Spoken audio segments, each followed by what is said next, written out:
Welcome back to the John Calvin podcast. My name is Matt. We've been looking at the most famous showdown in John Calvin's life, and that is the showdown with the notorious heretic Michael Servetus. In the last episode, we were looking at Servetus as a person and introducing the conflict between him and Calvin.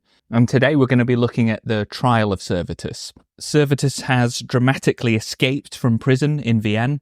They've burned an effigy of him in his absence. His plan, he says, is to go to Naples in Italy to practice medicine. But for some insane and inexplicable reason, Servetus decides to go to Calvin's Geneva, which will end up being one of the worst decisions of his life, because Servetus will end up being sentenced to death and being burned at the stake in October 1553. The horror of this event continues to cast a shadow, in popular imagination at least, over the character of John Calvin. And so we're going to try to understand this very sad episode in many ways, and to understand Calvin's involvement in the death of Servetus. The minister of Bern, the brilliantly named Wolfgang Musculus, comments that Servetus had recently come to Geneva to take advantage of the rancour with which the government pursued Calvin. He hoped to obtain a foothold from which he would be able to carry on the affair with the other churches. So Musculus is saying that Servetus came to Geneva not primarily as a poor refugee of persecution, but with nefarious motives, really, to stir up trouble for Calvin. Given Servetus's complete obsession with Calvin, this seems at least believable. Servetus attends a Sunday afternoon church service in Geneva on the 13th of August 1553, and the story picks up with Servetus being recognised and promptly arrested by the secular authorities. The laws of Geneva require that in serious cases, the complainant himself should be incarcerated pending the result of the trial. In this case, people feel that Calvin's health is too fragile, and so Calvin's poor secretary, Nicholas de la Fontaine, agrees to take the short straw and to go to prison for the duration of the trial. So feel kind of sorry for him, though I'm sure, given how notorious Servetus was, that he was willing to do it. In total, there are 38 articles submitted against Servetus. They include his denials of the Trinity, his idea that people can't commit mortal sins until they're 20 years old, his idea that infant baptism is invented by the devil.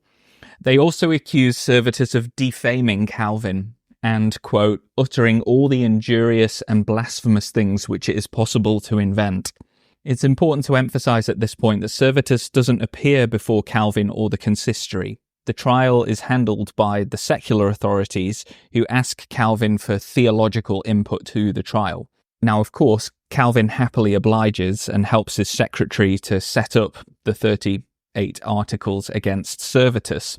Servetus is permitted to prepare a defense to the charges of heresy, and Calvin actually gives Servetus books from his own personal library for research and preparation for the trial.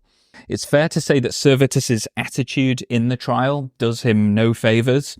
Remember that these people he's standing in front of have his life quite literally in their hands, and you do begin to see the kind of unhinged aspect to some of Servetus's character in this. He likens Calvin to the father of all heresies, Simon Magus. He says about Calvin, as a sorcerer, he should be not only condemned but exterminated and driven from this city, and his goods should be adjudged to me in recompense for mine. He calls Calvin a worthless and shameless twister and a blind wretch.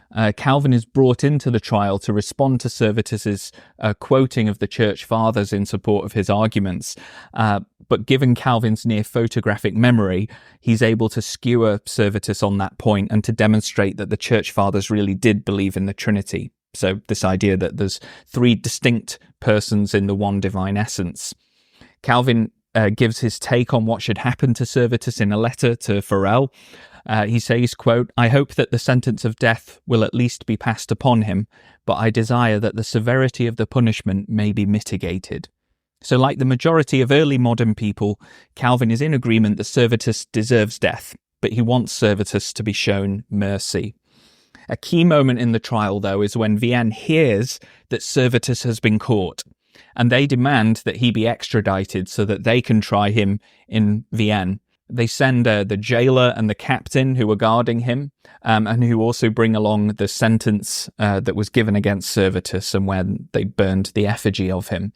And in an interesting move, the magistrates ask Servetus what he wants.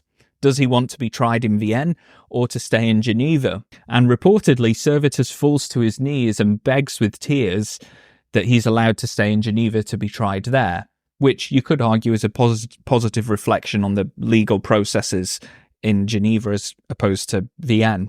In the end, the magistracy decide that they will not extradite Servetus. In his helpful book on this, Jonathan Moorhead comments that there is no doubt that Geneva's refusal to deliver Servetus to Vienna put further pressure on them to mete out justice, since they could not be seen as being any less zealous for the truth than their detractors.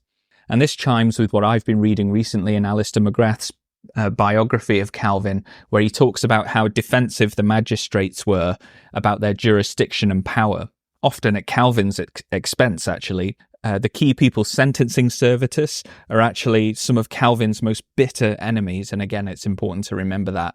But at this time in history, Protestants are very sensitive to the Roman Catholic charge that they're too lenient on heresy. So the Zurich reformers write to Geneva and say, quote, "Our churches have abroad the bad reputation of being heretical and of being particularly favourable to heresy. Holy Providence at this time affords you an opportunity of freeing yourselves and us from that injurious suspicion, if you know how to be vigilant and active in preventing the further spreading of that poison." So Geneva seeks out the advice of the other Swiss cities, and they all come back with the same advice, that Servetus deserves death, and that this is an opportunity to demonstrate to the world that Protestants are just as zealous and serious about stamping out heresy as anyone else. In the end, the period from Servetus's arrest on the 13th of August to his burning on the 27th of October 1553 is just over 2 months. Although the argument could be made that Servetus was a dead man as soon as he entered Geneva, I think that's quite harsh on the Genevans. We know from other cases that they were very reluctant to dish out the death penalty to heretics. They preferred to exile them or get them to recant. But because of Servetus's fame and the horror that his books have produced across Christendom, there's a sense that his is a much more serious case.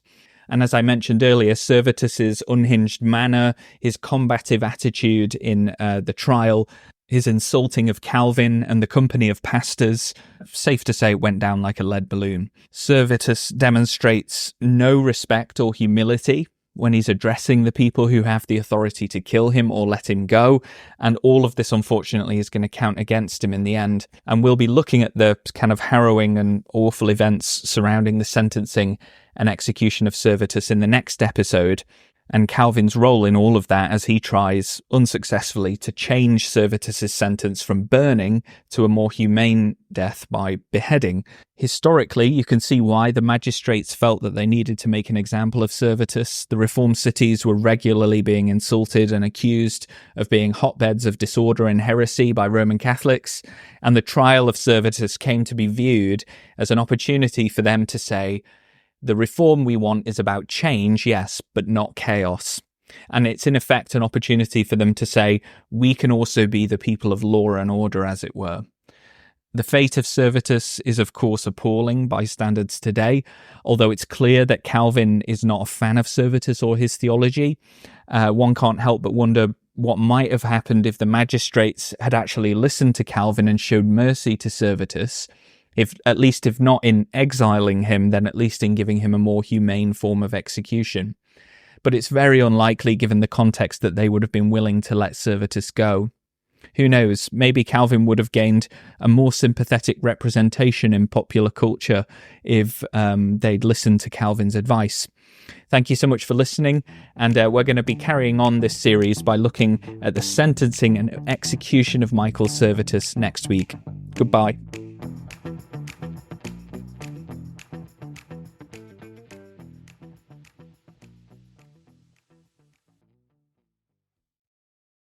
Thank you for listening to the John Calvin podcast. For early access, bonus episodes, and a range of community benefits, sign up at johncalvinpod.com/support That's johncalvinpod.com/support.